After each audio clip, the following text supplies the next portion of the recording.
So yeah, my name is Elad. Today I'm a game designer at Tabtail. I'm lead game designer in our new studio that we bought in Serbia, and I'm working on kind of the next generation of Tabtail games. And today we're going to talk about level design. We're going to talk about a more practical kind of talk about how to actually go about designing the levels for your game. And when I say level design, I mean, you know, it's one segment of the game that's eventually very important, but we're not going to go into all the game design aspects, just the actual creating of many, many levels or segments in an endless game that will keep players engaged and keep them interested.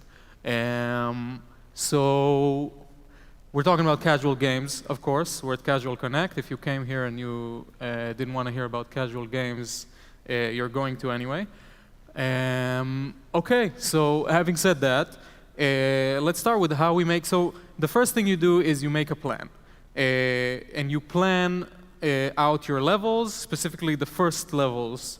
And I'm not talking about the game itself. Again, I'm assuming you have a core mechanic, you have kind of a general idea of what your game is and what the theme is.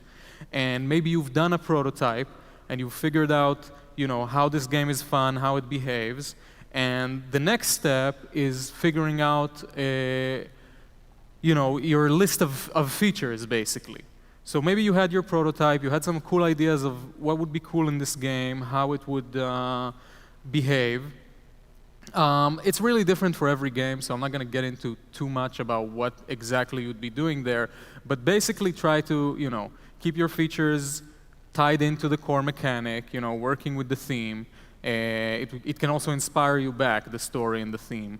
They have to have some kind of random element, because without it, you know, your game is just going to be boring. And they make the player kind of change their play style. You know, they make it not samey.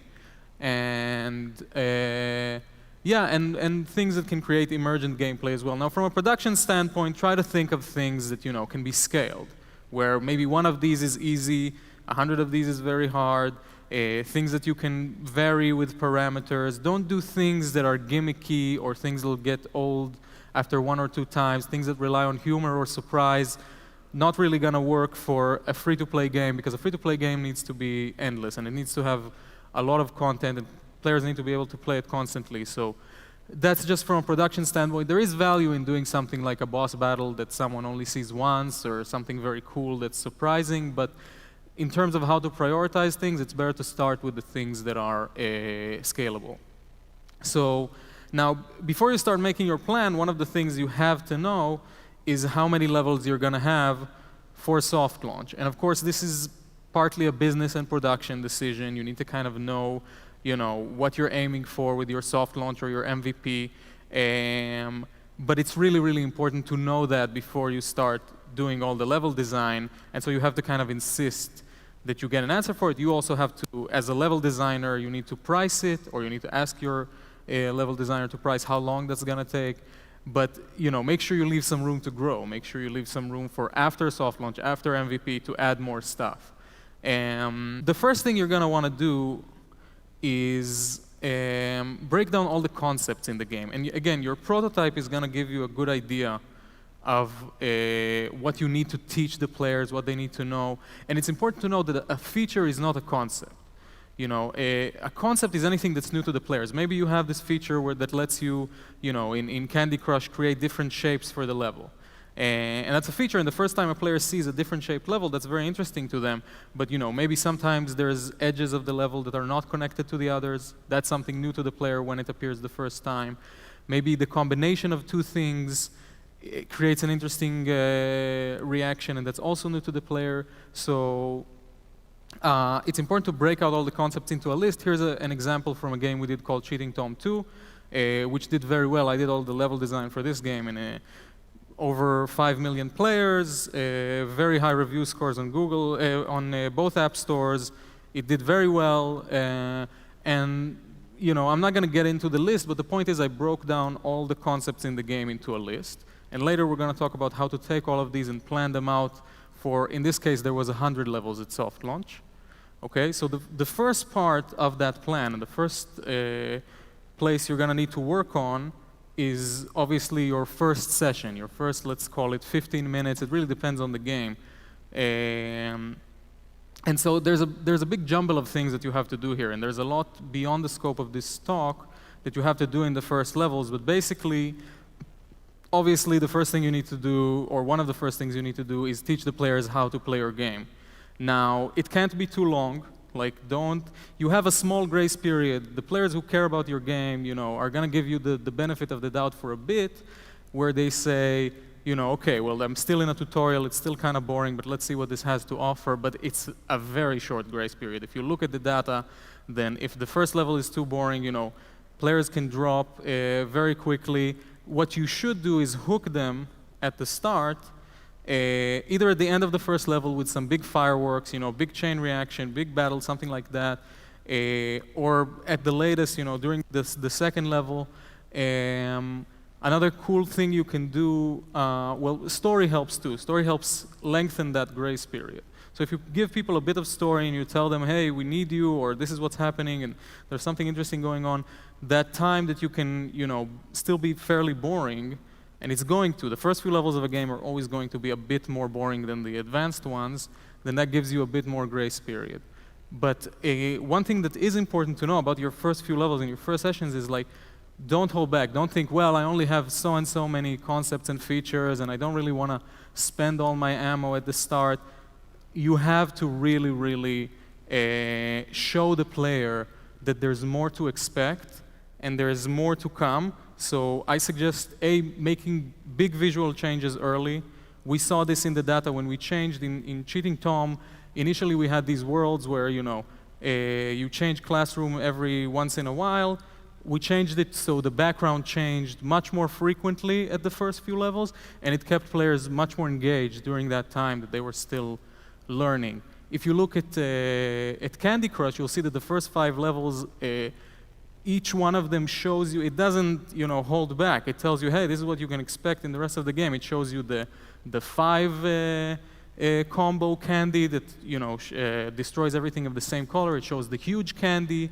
It shows, so like, show that to the player at the start and tell them, this is what you can expect moving forward. So, and then, of course, for those first few levels, the plan on paper won't mean much at the start. And in general, nothing matters on paper. In general, you have to see it in players' hands, but it's especially true for the first few levels. Get a playable prototype and a playable build as soon as possible in playtesters' hands. Sit with them, see how they're reacting to it. Revisit your plan, change it. You can also use outside services if you're maybe too emotional about your game or you don't have a bank of playtesters to use. You can get these services that don't cost that much, and they kind of get an unbiased moderator to sit with a few people and playtest with them. And they give you a video and show you how people are reacting to the game, and then you revisit the plan and you change it entirely. Like, don't be afraid. It's gonna be a pain in the ass. You're gonna have to do it a lot of times. In general, throughout the production, you're gonna need to make changes. Don't get too attached to your levels because you're constantly going to be killing them and putting in new ones. And also later, moving on in soft launch, this first session is the first thing you're gonna be A/B testing. Now, when you look at it, one thing that is important to mention is that there's a lot of factors for the first session beyond just the level design. So there's only, like we said, the level design has to be relatively boring at the first few levels. There is going to be a tutorial. It's not going to be, your best work the first few levels necessarily. And there's a big component to marketing. So if a player was promised in the App Store something that looks actiony and cool, and they get a slow-paced, puzzly kind of gameplay, then they're going to leave early. It's really important that the game communicate itself well. And the core mechanic itself is also, sort of a given at this point. Like, that's what players are feeling at the start. They know they're in tutorial. And assuming you have the good quality players and the ones that you actually want playing your game, then they know they can wait a bit. But they will feel the game, they will see the quality of the art, they will feel the quality of the mechanic and how juicy it is. So those are the things that are really, really important in the first few levels, though of course they have to be part of your plan. So let's assume now you have this plan, and you have your first few levels. Now we're talking about the long haul. We're talking about, okay, what happens from this point on to hopefully, 30 days from now for 30-day retention or whatever. I think there was a lecture the other day by Maitran that said some players convert after 80 days. It's important to keep the players engaged. So in general, and I'm not just talking about tutorializing, you have all this bank of concepts. And as a general rule, you always introduce a concept in a controlled kind of environment. So here's an example of Jelly Splash level 5. It's still an early level. It's still pretty tutorial-y, but it doesn't matter. This also happens in level 30 and stuff, where they introduce the gray slime. And at first, they introduce it in a very easy way. It's very easy to deal with. And then by level 7, they've ramped it up, and now they're saying, OK, this is kind of an example of a level with gray slime that's more interesting. And moving forward, you're going to see a lot more of this. So always introduce it in a controlled environment, then combine it with everything else. And then as you move forward, so during the first, again, it really depends on the game. It depends on session length and level length and a lot of things. But at the start of your plan, you're going to see a lot of concepts, pretty tight together. And then as you move down, you can do even, one new thing every 50 levels, At Candy Crush, towards the end, you have one every 100 levels or something like that, and that's fine. Because what's really gonna keep players engaged, and again, assuming you have the right kind of players, and it's the players that actually want to play the game and are enjoying the game, is flow. Now, of course, if you've dabbled in any kind of game design or you've seen anything about game design, then you're familiar with this theory of the flow channel. The general idea is that, if the skill level matches the challenge level, then you're in the flow channel, which is very nice. If your skill is too high and the challenge is too low, you're bored. If the challenge is too high, your skill is too low, you're anxious. That's all very nice, it's very idyllic. I do think that in free-to-play games, we sometimes, switch this up a bit. So we do want to frustrate the players sometimes. And there is value sometimes in feeling, overpowered. There is kind of that fun in really clearing a level, and doing something super awesome. And maybe that's related to a premium feature. Maybe that's something, sometimes I want. And so the next few slides, what I'm going to talk about for flow across the levels is borrowed from a very talented fellow named Florian Steinhoff from Wuga. He has an excellent talk about flow in level design that I highly recommend you look at. The gist of it is, don't be afraid of challenging the players. Basically, that's what's going to keep them interested. They want to be challenged, and they want to feel that flow. And that's what's going to lead to this love-hate relationship with the game. And so, yeah, so this is the ideal graph. Now, it's important to note that this graph is kind of normalized to the skill of the player. If we look at that flow channel, then obviously the levels at the start here are like baby levels. They're uninteresting, and they're not the same level of ease as the ones moving forward. But for the player at that point, they're just kind of easy. They're going to flow through them pretty easily. But what you do want are these spikes, these blocking spikes on the way, where the player is challenged and frustrated, and they have to redo the level many times before they pass it. And then after every spike, you have a bit of relief. So I've made the player revisit a level many, many times. They were frustrated. It took them a while. This is, by the way, why this idea of revisiting a level many times is part of the reason why you have to have some random elements in the game. It's going to be very hard to tweak it to the exact level of skill. If the game is too deterministic, then it's going to be very hard to nail that point where someone might try 10 times before they succeed. But if there's a bit of a random element, then maybe the random element is really what's determining it, which is the case in match 3 games. It's also the case in some other games. And so, yeah, and after each blocking level, you give them some relief. You say, OK, well, you've done enough. Give them some fun. Obviously, this fun shouldn't be too easy. Again, this is normalized to the player. It can't feel like it's bullshit, because then the player gets bored and he feels that he's just being tortured. It needs to still be challenging, but it needs to be something that, relatively speaking, players won't have to try many times to pass. And then in between the spikes is some build-up. You can't just go easy, easy, easy, Nazi. So you have to do a bit of build-up. as you go, just like a couple of levels before each spike, ramp up the difficulty a bit. There's an interesting point here where you see a build-up after the levels. That's actually probably the first gate. And that's the point where, the player has passed the first real challenge in the game, and then, they need that feeling of, shit just got real. Like, this is the game now. It's not, you can't go too easy immediately after the first gate, because then players will, again, feel that they're being cheated. And it's really, really important to make players lose in the first session, because if you look at the data again, then they might have had a lot of fun in the first session, but if they didn't lose, they didn't really get that connection with the game. They're not going to come back as much. So important to have a bit of a loss in the first session as well. And the reason the Wooga guy tells you to measure this is with something he calls the factor, or the foo factor if you don't want to do that every time you mention it. And the foo factor is relatively simple.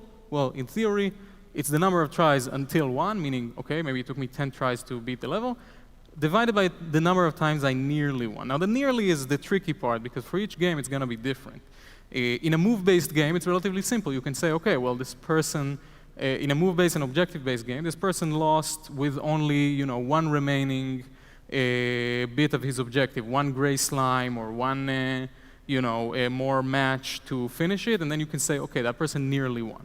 In other games, it's more tricky. In Cheating Tome, we kind of had to figure out how exactly to measure it, but it's different per game. And so this is an example of how the plan would look. And we're not going to go into it now. I mean, the general idea is that, yeah, you layer out your concept, and you give yourself a target difficulty according to that desired flow, and that's how you try to make your levels. Now, after you've done that, you test your plan in the real world. Again, looking at foo factor in the analytics, looking at the analytics and the drop rate between levels. I had a nice graph here. I was told to remove it. I couldn't reveal it. But the point is, okay, so you do want to A/B test your levels, and do not just A and B, like A, B, C, D, E. Do like 5 variations, I suggest, or 4. And really make drastic changes. Again, this is your nightmare. This is what you have to deal with. You have to make a lot of the levels again and again and differently, and do that in chunks. Don't do like one small change in this level in one variation, then another small change in that level. No, you have to do a set of 10 levels which have, maybe a similar progression or slightly different progression, but you look at them as a whole, as a flow. And that's what you pit against each other, and you see which one of those works better, and then you start tweaking it. It's really important to do that in chunks, and that's how you're going to move forward along the whole game. You're going to first do the first 10 levels, then levels 11 to 20, etc., etc. Now, what if my game is endless? So we're kind of running out of time, but in an endless game, which is something I'm also working on, these principles still apply. You still want that flow, you want spikes of difficulty, and you want a bit of relief. There is a linear progression in endless games. Usually, in Subway Surfers, there's a speed buildup, which gives us that baseline for the flow. There's spikes in the form of harder tiles, like there's one really bullshit tile where there's one train coming, and then there's another one behind it that's much faster, and you can't really see it unless you recognize the tile already, and it gets you every time. So that's a kind of an example of a spike tile, and one that will get you to that nearly moment where you nearly won. And then there's a relief after, and the interesting thing in endless games is the relief can sometimes be optional. Sometimes you can double tap to give yourself that invincibility, or maybe you get a power-up that you can strive for, and that gives you the relief in a sense. So in Subway, I could have did I already move forward? Sorry about that. Anyway, you can take the jetpack that makes you just not worry for a few seconds and just collect coins. That's a good type of relief as well. Now, what is important in endless games is to start harder, because people are going to replay over and over. It's going to be boring for your players that have been around for more than the first session if they have to start in baby steps every time. So start harder, and it's not a big deal. I mean, all of us remember this moment in Flappy where we started the game and we lost at 0, and it's like, what? And then it tells you you can share it. Like, yeah, thank you, Flappy Bird. But that motivates you. That makes you say, I've played a game or two in my life. I can do this. I want to play again. But the replay has to be quick. You can't have a death sequence like in Dark Souls in this kind of game. It can't be like, you died, oh, screen goes dark, go respawn, run back 10 minutes, and then go flying between the pipes. You know, that's actually an interesting experiment for a really bullshit game. So, okay, I think we're gonna have to wrap it up. There's different methods of doing progression in endless games. We did a game called Linebound, which had an innovative system. This was by a friend of mine, Ben Menashe, who came up with this system. And it's a very interesting system where there's an XP component in the you move up in the difficulty of the game. And the way you move up is by collecting the little pellets on the way. So if you're a starting player, you collect less pellets, and your progression is slower, and it fits your level of skill more.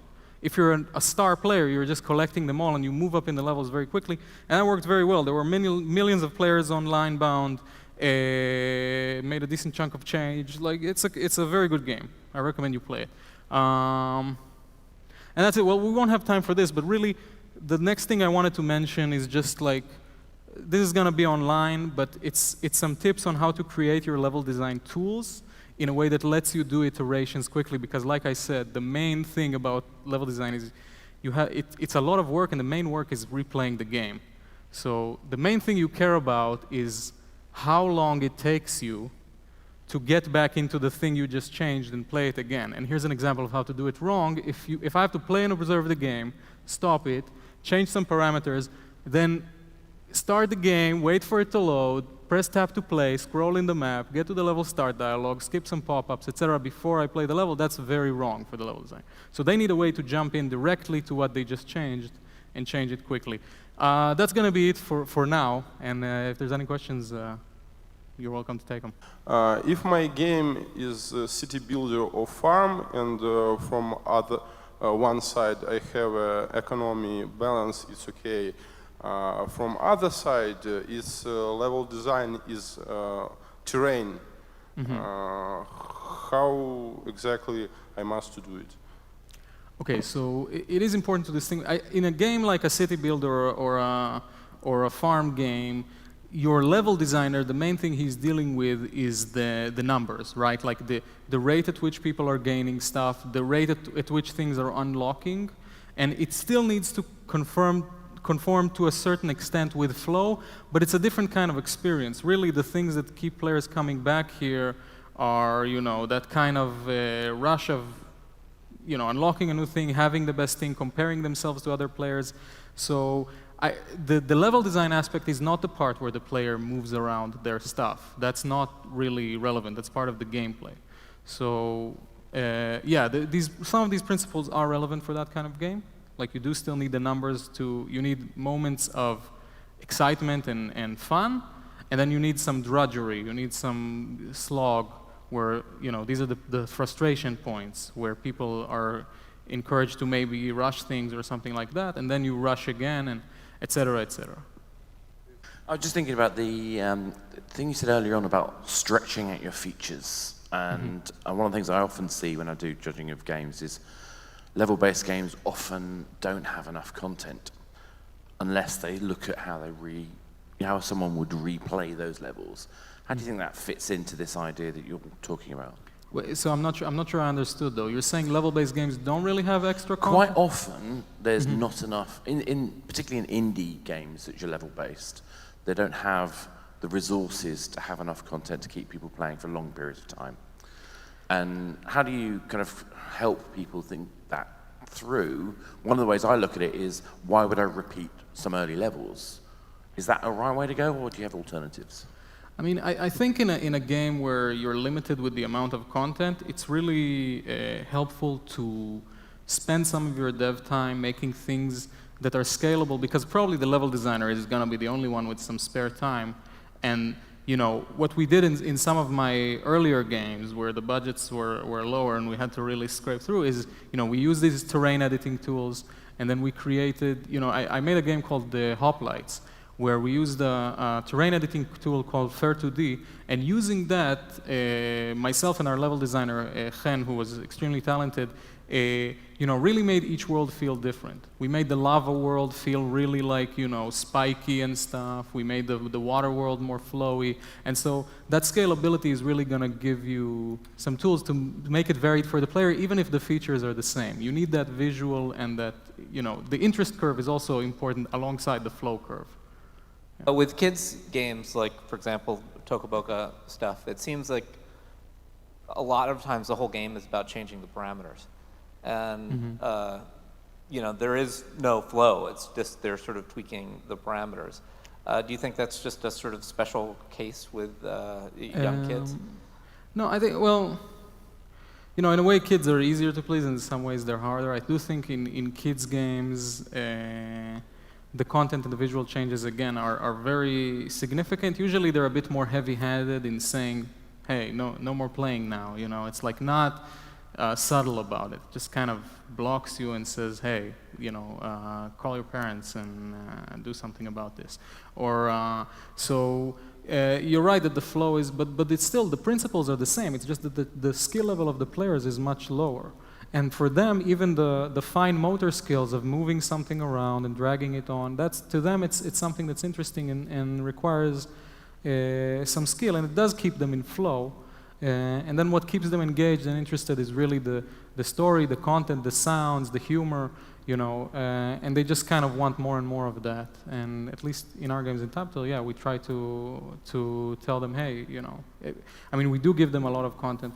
Then we say, they can unlock more if they're enjoying it. Thanks, Elad. Great talk.